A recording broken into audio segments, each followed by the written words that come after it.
Feel me.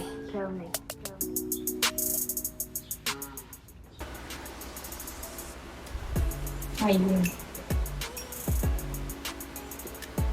Sama. Ayan, oregano.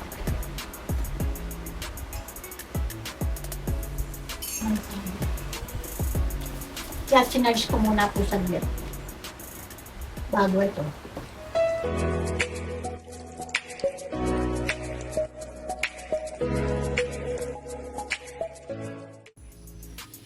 Ayan po, i-prepare na natin itong ating lulutuing gulay. This time po ay aking gagataan ito. Ito po ako lang ito, ibigay lang sa akin ng kumare. Yan, sorry. Tsaka ito, bigay din niya, kaso hindi ko kaagad naluto. Pero pwede pa naman yan. Tsaka itong talong, bigay din niya. Pati itong sili, grabe, ang dami niyan eh. Nandun sa repang iba. Ayan, sige po, mag-start na po ako mag-prepare. Yan po mga kasatil, naka-ready na ang ating lulutuin. Ayan, mustasa, sitaw, kalabasa, talong, okra, luya, sibuyas, bawang, may sili tayo. Ayan yung kamatis natin and cherry tomato. Lalagyan po natin ng konting karne. Yan, meat. Kasim po ito, tapos yung konting taba ng kasim. At meron po tayong alid na ilalagay. Meron tayong patis, vinegar, and konting dark sauce. Yan po. Ready na. Ito nga po palang isda, ipiprito ko lang. Para kaulam siya ng ginataan. Usual, ito po yung ating gata na natira no, na galing sa freezer. Ayan.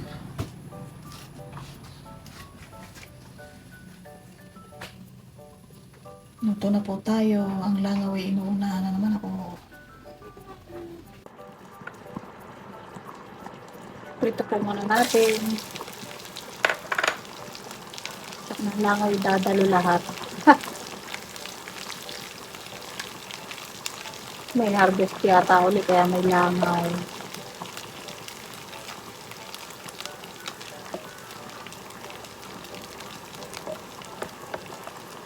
Sarap po kasi ipiprito muna para ano, kapag nilagay sa gulay.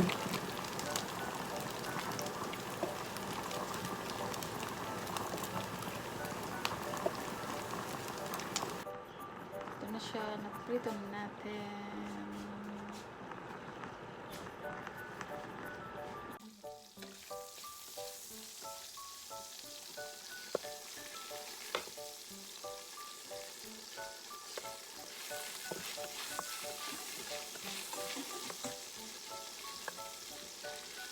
Medyo matibugas pa kasi sila na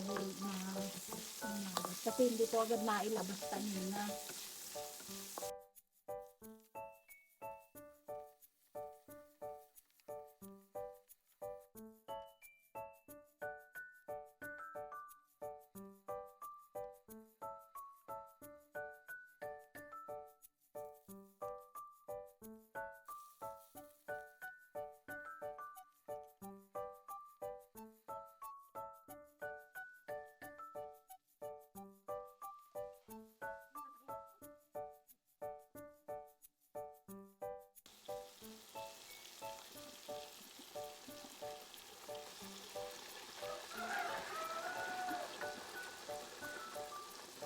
Unahin natin ang sitaw sa kalabasa. Ano kaya mo, sitaw? Ah! Sige, lipat eh. Lagyan natin ng konting hugas bigas.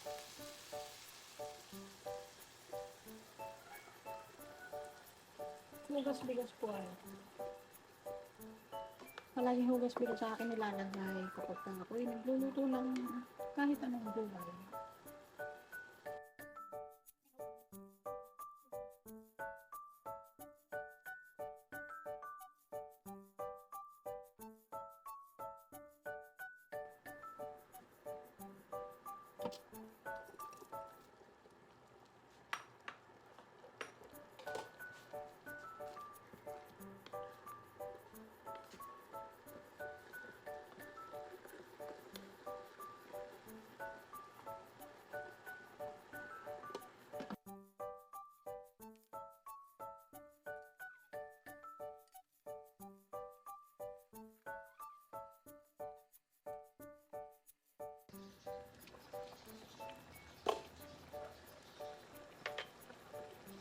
Lagyan natin ang patis.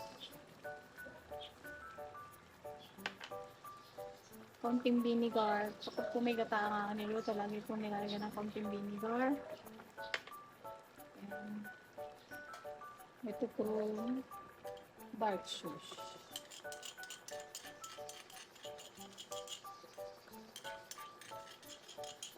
Ambulance.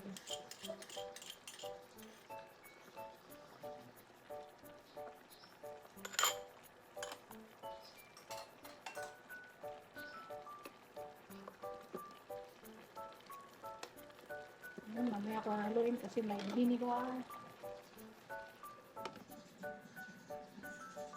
Lagyan na po natin ang gata.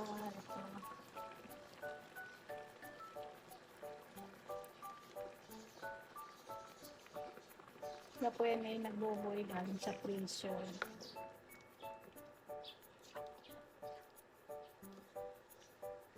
Mamaya ko po lalagay ang mustasa kasi madali siyang maluto.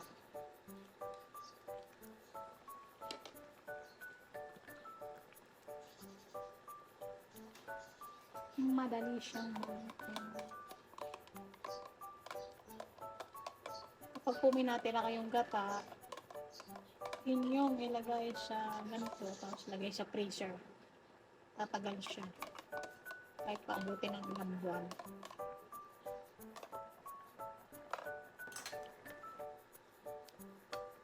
Ang sarap naman. Ang bango. Ang bango. Ligayin.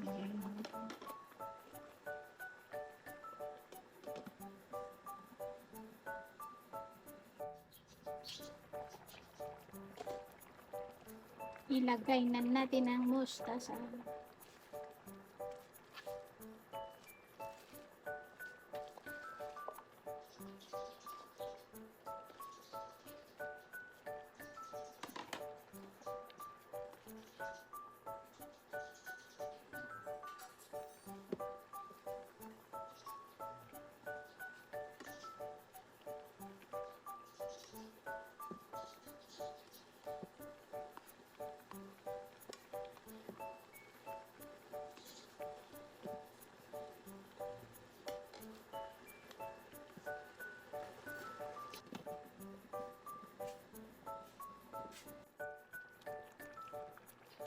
Lagyan po natin ng konting rock salt. Ito yung lagi ng lalagyan na rock salt. Ayan na tayo na niluluto. Ilagay na po natin.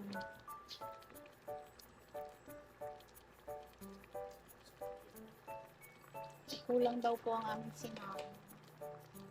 Sabi ni Habi. Ayan na po mga kasukil. Ang ganda ng gulay.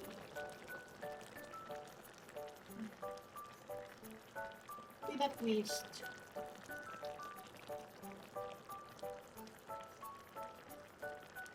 Sa halip na ginisa lang o pinakben, nilagyan ko ng gata.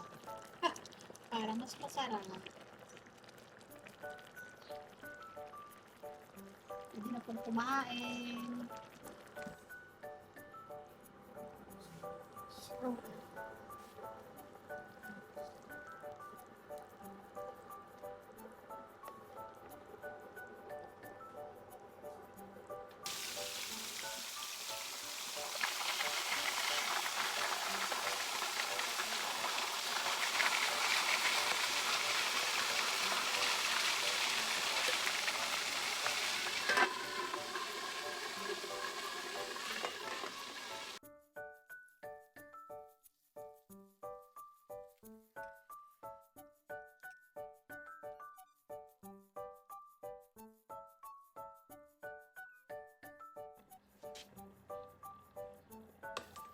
Sambong naman.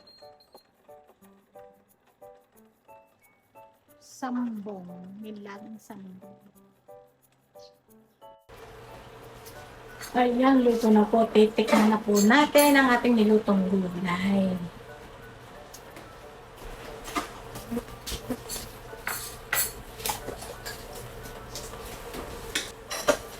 Rapsa. Oops.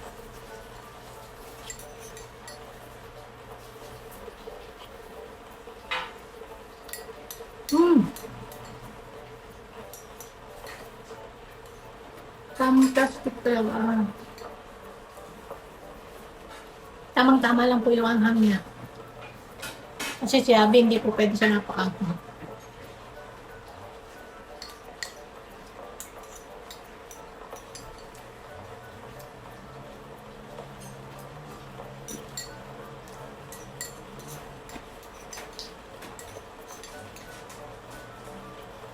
Tamang-tama yung blending.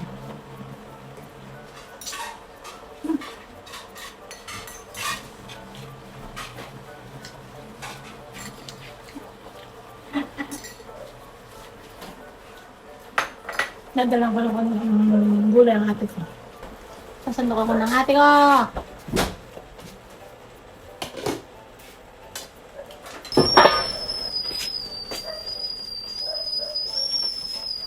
Ah! Ito na kusangat ng tubig na yung pag-seafood. Ate ngayon ng keto. Ganun po talaga. So, samahan niyo po ako sa akin. Dadalhin na ako sa akin ate.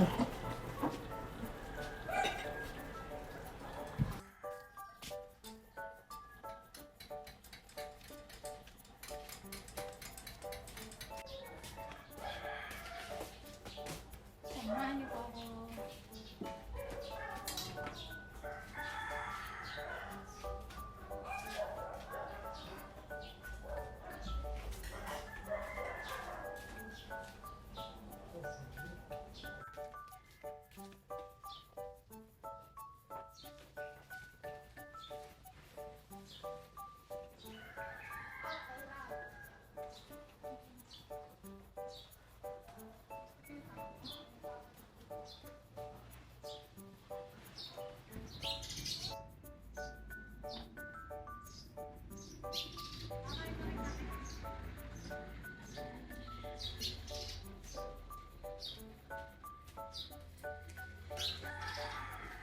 Kain na po tayo mga sutiyo.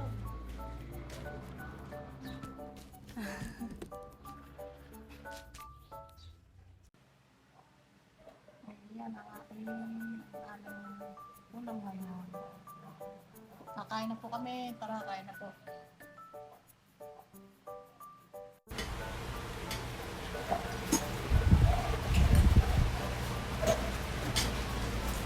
Kain na po.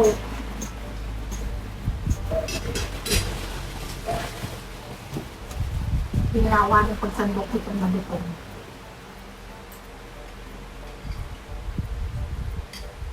Kala ko yung naka-on kami na hindi pala. Ha! Hindi naka-record.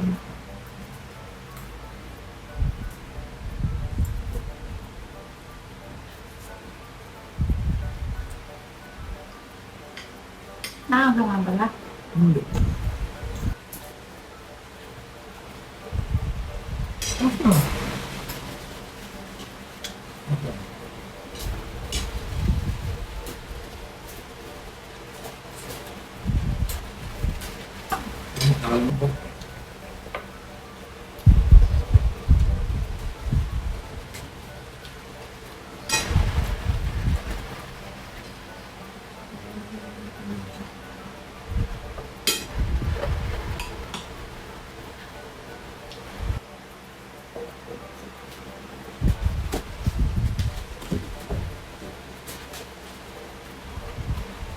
Sambong na po ang inapos.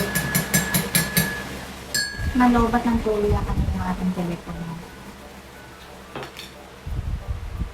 Nag-charge muna ako bago po. Ayan po, sambong naman po tayo.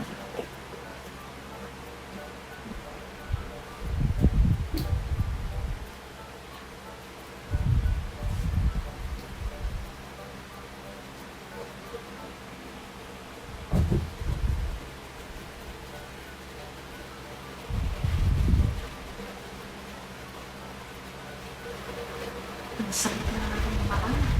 Ate tutog sa screen.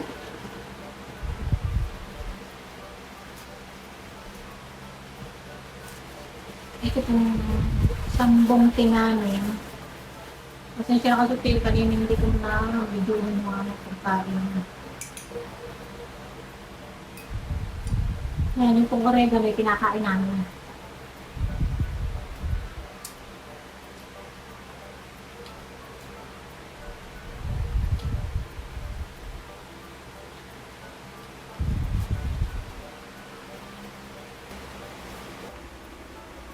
Pasensya na kasi pilit ka na hindi na napasama yung aming ibang sa pagkain, yung cycle ng pagkain namin. Kasi po nalobat. Ayoko naman gamitin ng ng lobat. Lalo kung parang madaling masira ang lalong nabilis ang pagkasira yung battery lifespan ng ating telepono kapag ginagamit ng naka-charge. Ayun. Sambang. Yan, oregano.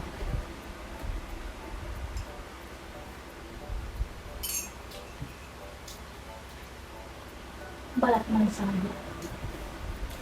Kaya sinarge ko muna po sa saglit. Bago ito. Para mapaalam naman sa inyo.